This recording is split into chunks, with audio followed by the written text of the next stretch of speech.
Today I'm going to try to figure out how to set this up. I also got stickers. Here's what all it comes with. It looks like it comes with a control box, a breaker, and then the actual user interface thing right here, which seems pretty simple. Honestly, the installation on this looks super, super slick. I love how they did this. So this is all just going to be the one control wire that goes to the brain box, basically.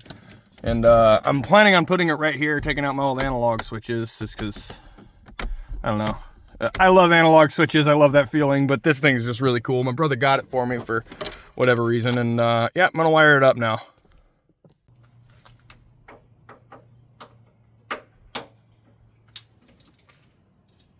Actually, just keep these as like a little auxiliary ground in case you want to wire something in there later. Also out of laziness. I think I said better. Get this whole harness out of here.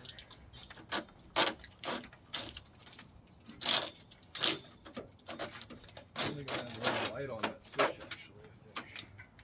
Because my other lights are wired. So right now I'm kind of just trying to decide where I want to put the thing. I want it close to the battery, but it's really crowded over here. So I was thinking maybe put it over there, but that auxiliary battery isn't always hooked up to the alternator. So maybe I should figure out a different location possibly, but we'll see. I'm still thinking about it. Possibly even back here. The reason I'm kind of neglecting the idea of on top of the fuse box is because I might be having to open and close that, and I don't want to have to. If it was just positive and negative, that'd be fine, but I'm also going to have every single accessory wire running to the thing it's powering, so best to just keep it out of the way of everything, I think. But anyway, stay tuned.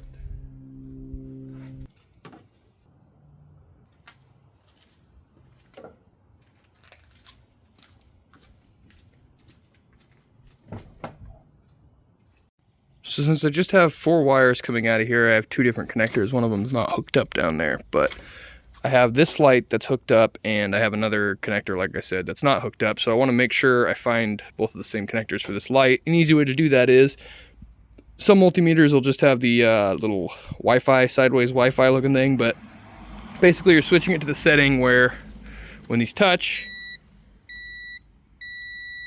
it beeps. That way you know that it's completing the same circuit. So I have that alligator clip hooked up on one of the stripped ends. I'm just going to touch this wire here that I know is going to the light, and it beeps. So I know that these 2 wires are for my light. I already went ahead and bent down the positive. So just got to do the same with the ground, and now I know where we're at.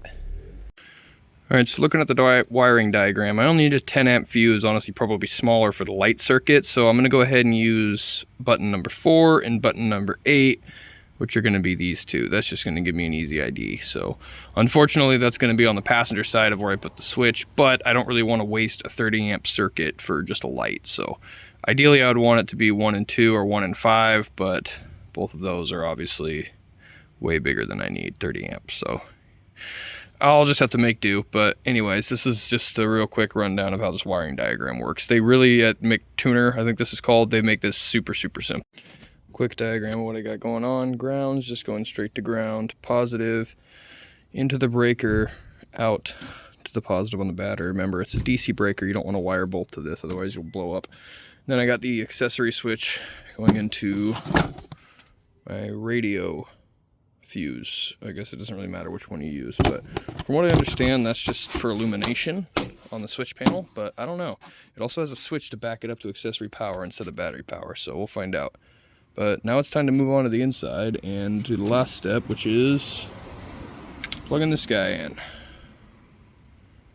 So back in the cab, this is going to be the location of the panel. So now I'm going to take this out. You'll probably skip this step if you didn't already have something here. And if you had your AC controls here, you probably won't be putting it here. You could maybe put it down here. Like I said, there's tons of different brackets to locate it wherever the heck you want. There's even ones to locate it right here. But I got a pretty slick spot for it. So that's where I'm going to put it. So now I just need to remove these things and yeah, basically just make space for it. So it's all mounted up and it's not looking too bad. I ended up having to just modify the switch panel that I already had, but none of the brackets that came with it worked. So this one I knew worked, it fit, and it filled with a little gap. So I like that. I just needed to relocate my subwoofer base reel rheostat, whatever the hell you want to call that little knob. But other than that, I've got it all the way routed through, and now I just need to route this wire the rest of the way through the firewall so I can plug it into the brain box. So if you own a GMT 800 truck, best routing, if you follow those wires, the blue wires, up in the back, if I can turn on the flash here while recording, they kind of disappear back into that little hole there. Let's see if you can see it. Oh, come on.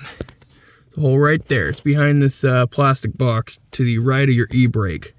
That's where I'm going to route them through, is that hole, because it's a pre-made hole in the firewall. It's got a little grommet and everything. That's the easiest route to get to the engine bay from the cab.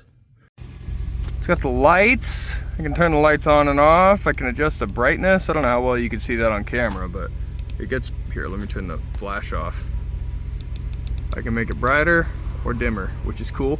And then it's got a little indicator when that light's on. Tells me, you can kind of see through the crack there, lights coming on and off.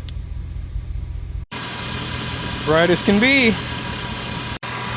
And when it's off, it doesn't have that weird glow like it did when I had the switches there, because I probably had one of those wires shorting out, because, you know, having 50 wires running to each light's kind of a pain in the butt, but things are kind of nifty now.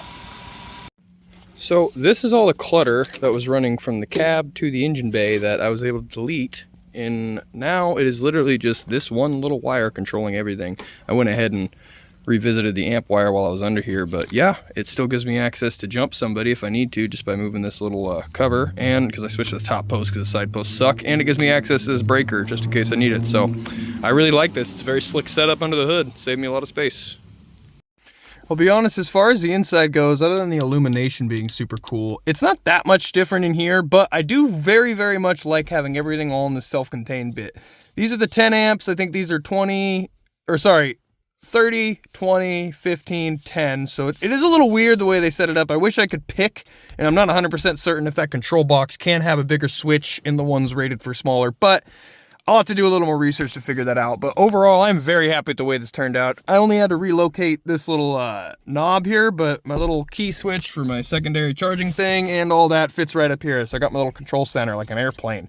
It's kind of nice. I really like it. This Mictuning... the Mictuning gang switch panel is what this is, and this thing is absolutely worth it. I think it's like $100. I got this one as a gift, so thank you, Faisal, for that. My brother got it for me, but I would recommend it 100%. I mean, granted, I can't really come from a place of someone who paid for it because it was a gift, but it's an outstanding gift, and I love the way this thing worked out.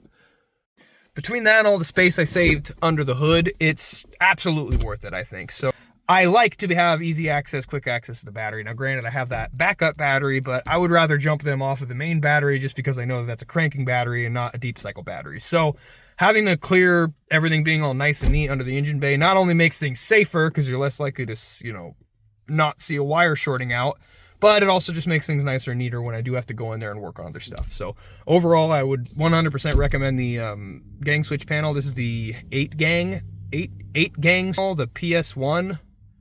Not the cool PS1, but, you know, the slightly less cool, or, oh, it's P1S. I don't even know what I'm talking about. So it's the Mictuning P1S 8-gang switch. Almost a PS1. A PS1 would be a sick gift, too, but, you know, I don't think anybody plays those anymore. It might be hard to find. Anyways, I hope you guys enjoyed the video. I hope you found it helpful. And if you did find it helpful or useful in any way, please consider liking and subscribing. If this is the kind of stuff you're into, this is all I really do. So, other than that, I hope you folks have a wonderful day, and happy Sunday. God bless.